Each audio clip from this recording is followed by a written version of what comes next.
So from one inspiring leader to two gentlemen who have recently graced Forbes 30 under 30 list. Two gentlemen who are making a difference in a very positive way. Please join me in welcoming Chris and Jake from Mic. Gentlemen. Thank you so much, Margaret. And first of all, I just want to say thank you to your really amazing and powerful story. And maybe we can give you another round of applause. It was super humbling and incredible. My name's Jake Horowitz. I'm the co-founder and editor-at-large of Mic. And I'm super excited to share with everybody today some of the lessons that we've learned building our media company along the way about purpose-driven marketing. So my job is as a storyteller at Mic, and so I figured what better way to tell you about our lessons than to tell a pretty amazing story. So I want to start by just a show of hands, and this is kind of an easy one. How many people in the room have heard of Kim Kardashian West? Probably everyone. And then how many people remember the moment when Kim Kardashian West went to the Oval Office in the White House earlier this summer? It was an amazing story, and I'm sure all of you watched it as compelled as we did. But what I want to share with you today is part of the backstory that helped make that story possible, which I think is a pretty inspiring and amazing example of purpose-driven campaign-based marketing. So before we jump in, let's begin at the beginning. At Mic, one of the things that we do is we report on and cover movements around social justice. We've been reporting on issues of criminal justice reform and criminal justice for as early as Mic existed. It's one of the things that we do that's a huge focus of our company. And on the editorial side, in October of last year, I became aware of this pretty incredible, heart-wrenching, heartbreaking story of a woman named Alice Johnson. So if you don't know about Alice Johnson, I think we may see a little bit of it here, just a snippet. But if you don't know about Alice Johnson is kind of the quintessential example of America's criminal justice system gone wrong. She was in prison for over 21 years for a first-time nonviolent drug offense. She was from Tennessee. She got involved in a drug conspiracy charge. She was manning the phones for a drug conspiracy. But the way that our sentencing laws currently work, she was sentenced to life in prison with no opportunity for parole. And so she was at the top of almost every list for criminal justice reform. At every nonprofit that tracks these things, she was like the #1 case of our system gone wrong. So I became aware of her story. I saw her speak, actually. She was a model prisoner, so she was involved in a Skype program with the outside world. So I'd heard her speak, and her story moved me to tears personally. And so we decided to do whatever we could at Mic to use our platform to tell her story to the world. And so we did that in October of 2017, last year, and we interviewed her from prison, and we told that story on social media. So let's see if we can see a snippet. Oh, maybe not. You'll see a little bit more of it later. As soon as we published the story, it instantly caught fire. People really identified in a really emotional way with this really heartbreaking story. I think it had reached about 10 or 15 million people across social media. And then that night, Kim Kardashian West decided to tweet the story of Alice Johnson and said, "This is so unfair." And it was amazing. It caught fire. I mean, the power of her Twitter feed is very real. Millions of people started to reach out, ask what they could do, retweeted and shared this story. It started a huge national conversation around criminal justice reform and this woman's case. So this happens that night, and we instantly begin to see this groundswell on social media around this woman's case. And then several months go by. We had begun to hear, rumors that Kim was really activated around the case and wanted to try to do something about the case. And then in March of this past year, I actually had the opportunity to meet. Here we go. And maybe we can get some volume. Maybe not.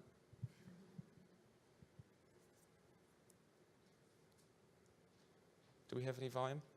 I'll keep going. So I had the opportunity to meet Kim at the March for Our Lives. So she was there with Kanye West. And she told me that she wanted to do whatever it takes to get this woman out of prison. And she was willing to go all the way to the White House to meet with President Trump to do it. And so I said, wow, that's extraordinary and amazing. And she became activated by this story. And she didn't have a prior history necessarily in criminal justice reform, although it was something that was in her family and personal to her.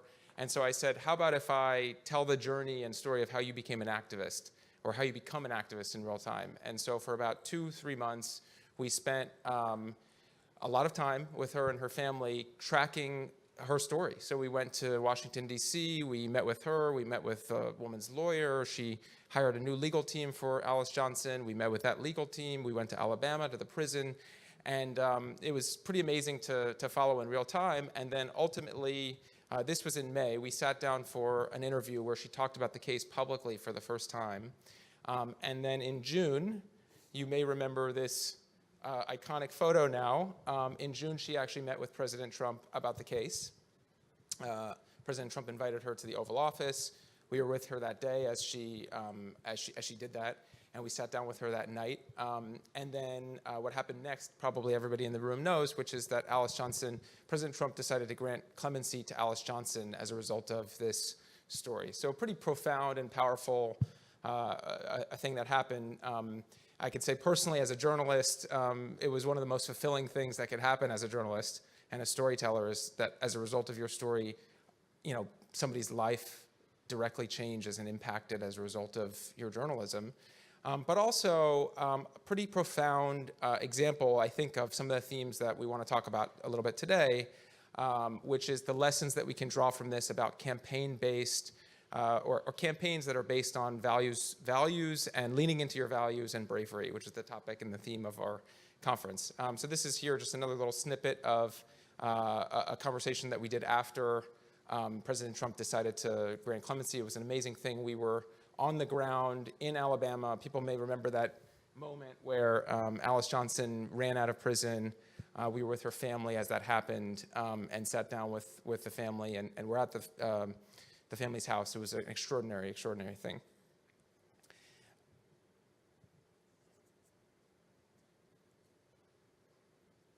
This was just a snippet. Again, I wish we had sound, but this is just a snippet of the actual interview that we did together. It was extraordinary, where the two of them talked about this relationship and bond that they had formed. And Alice Johnson herself talked about, how grateful she was to Kim for getting involved in her case. And then finally, just a sense of, and you guys know this because you all heard the story, but this caught fire in a big way. So every national and international outlet really talked about the case, wrote about the case.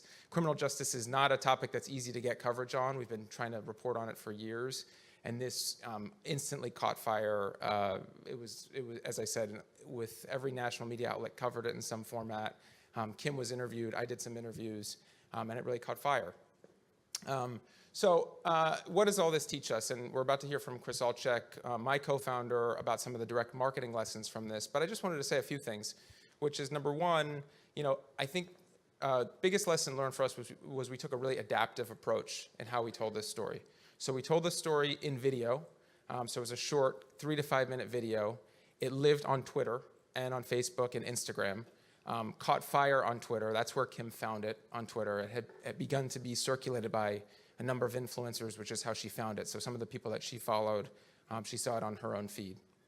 And I think that very much is a critical and important part of the story, which is that we tried to reach people where they were and create a conversation on social media and use tools like Twitter to do that. And we told the story in a way that really resonated and attracted audiences on that platform.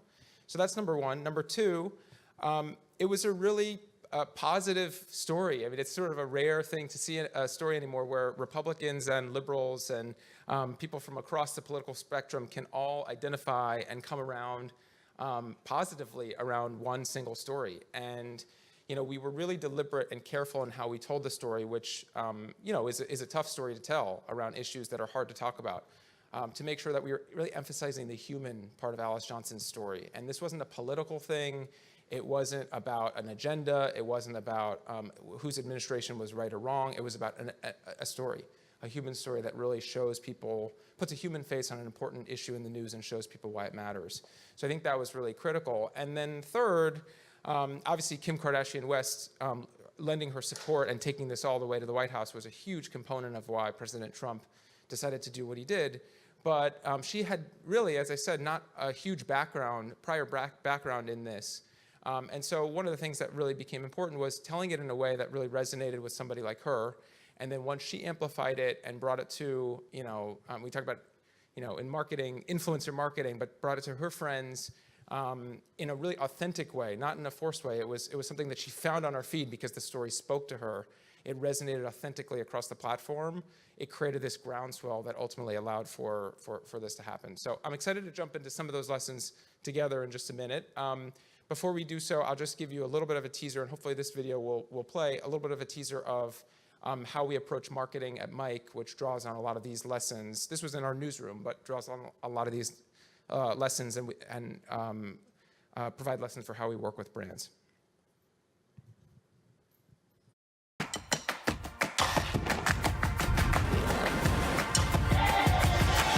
Mic, born out of a mission to reshape the world, leverages fact-based journalism. The problem is the quality of the air. Diverse perspectives. If we're gonna wait for the 80% of dudes in Congress to give me permission, I'm gonna be 80 by the time I get in there. And cultural breakthroughs. I'll do whatever it takes to get her out. To tell the stories that inform and inspire. And it's this kind of journalism that helps us help you win the trust of socially conscious consumers. The approach is simple.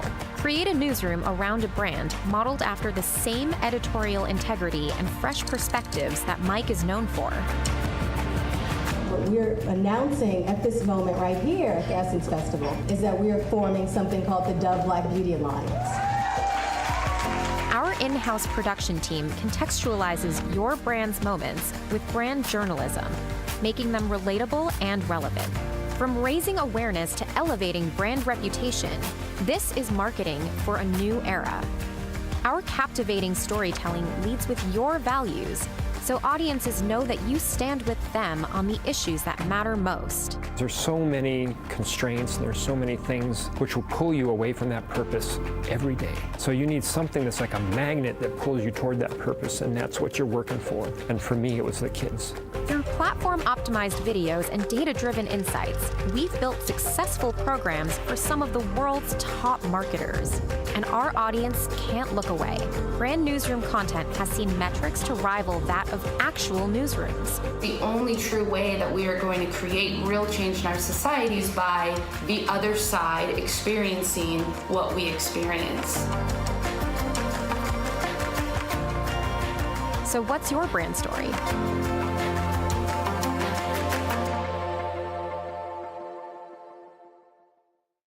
Stay up here. We have 2 minutes for questions, but I'll start by asking Jake a question.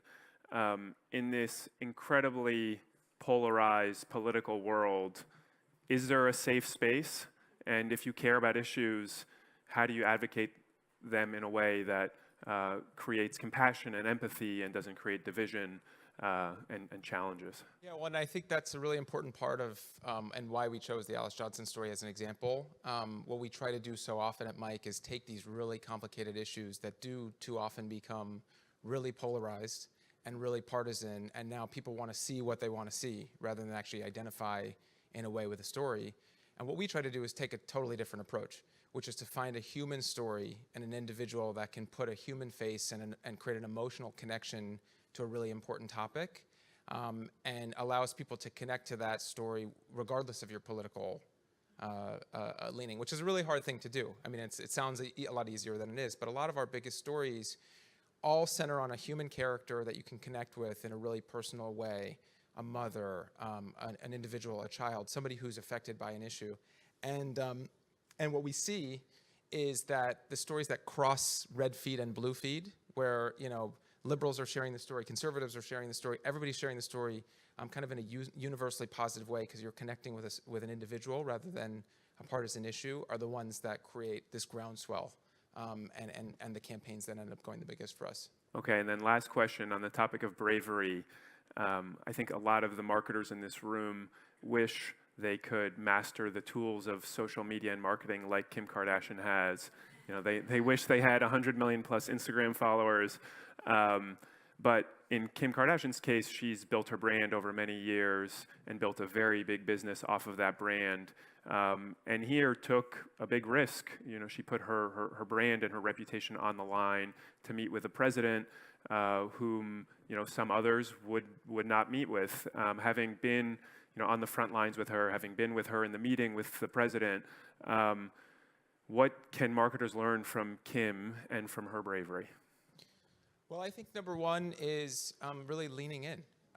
You know, she connected with this story in an emotional way personally, and she decided she was willing to do whatever it takes, no matter what the cost was, and see it through to the end. And so I think one of the amazing things about it, having seen it, was this was a personal commitment. It was a deep commitment. It was something she was going to do regardless because she believed in it, and she was going to go all the way, regardless of what people said. And you know, when you're Kim Kardashian, everybody likes to say everything about everything, and you're on the front page of the tabloids, and there was negative coverage and there was positive coverage, and you know, everybody wanted to say something about it. But ultimately, what she believed in and what she stood behind was deeply personal and something that she wanted to make sure got out there in the world. And so I think that is actually a simple and hard and profound lesson, which is, you know, if there's an issue, and by the way, number two is that, as you did say, ultimately, it changed her brand.